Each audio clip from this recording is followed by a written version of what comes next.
don't know anyone who likes conflict at work, but our next guest says conflict can be an opportunity for positive growth and change. So Dr. Jeremy Pollack is the CEO of Pollack Peacebuilding Systems, the largest workplace conflict management consultant firm. Say that 5 times fast.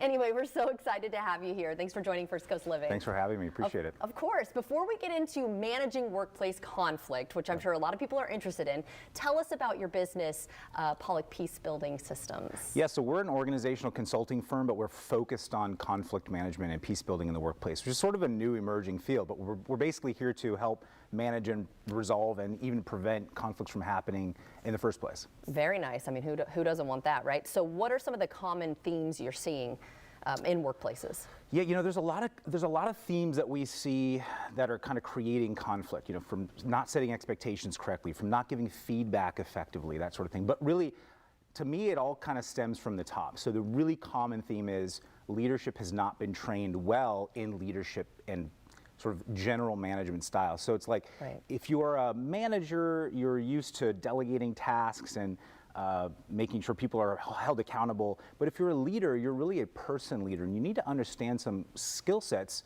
that are related to people leadership. And a lot of people just don't have that training, unfortunately. Oh, right. I mean, that's the thing, too. You want to work for someone who leads from example in a way, you know, but also somebody who will hold you accountable and your coworkers accountable, too, because when they see that, then they feel like, okay, I'm backed up, you know. Absolutely. Right. So some leaders we see they're either too harsh, so they don't know how to give effective feedback constructively, they don't know how to give positive feedback, or they're on the other extreme, which is like they want to be too nice, they want to be liked, and they're never willing to hold anybody accountable, and then everybody starts losing confidence in them. So they have to find that nice middle balance there. So how are leaders able to kind of get rid of this conflict, or at least assess it? Well, I think number one, they need to have some training. So they need to find, this is why we created the Peaceful Leaders Academy. It's like one of our main sort of products is people coming in and getting trained as leaders, really as a proactive, preventative measure for conflict management.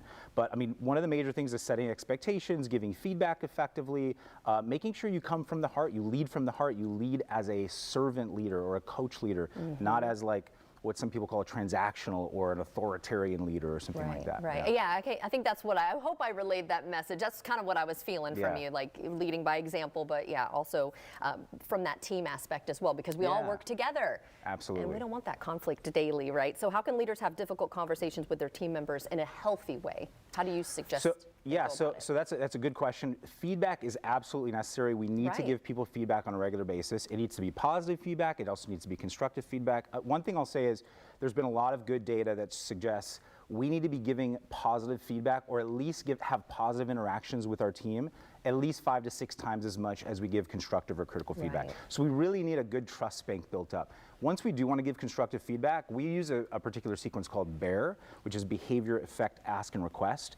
And it's really about focusing on someone's behavior and not on someone's character or judging their behavior in some way, saying, you know, hey, when you show up late to the meetings, just specific on behavior, the effect that it has on the team is we aren't able to get through it as quickly, or people aren't able to get their jobs done and that sort of thing. And then you open up a conversation. So it's not a unilateral feedback session. It's like a collaborative feedback.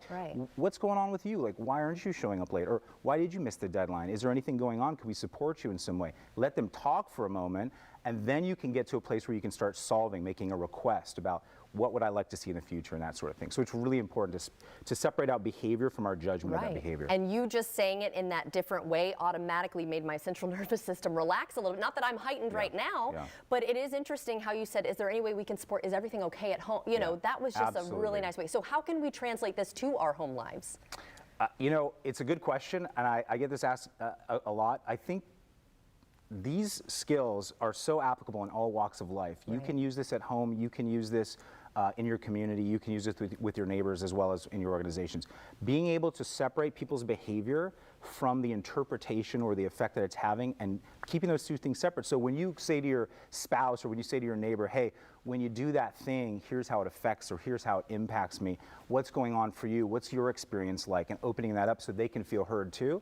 It changes the dynamic in any walk of life. 100%. Where can we go for more information? This is so fascinating. Yeah, people can go to pollackpeacebuilding.com. That's our main website, and learn more about us there. and I already feel at peace. Thank you so much for joining us today. Thank you for having me. And Appreciate it. helping resolve that conflict. And if you'd like to see this interview again, you know you can head to our website as well. That's firstcoastliving.net.